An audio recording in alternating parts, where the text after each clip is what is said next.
20.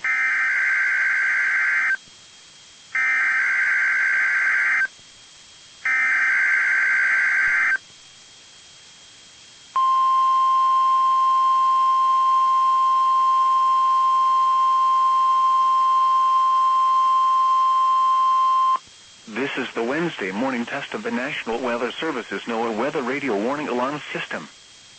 This test is normally conducted during each Wednesday morning between 11 a.m. and noon.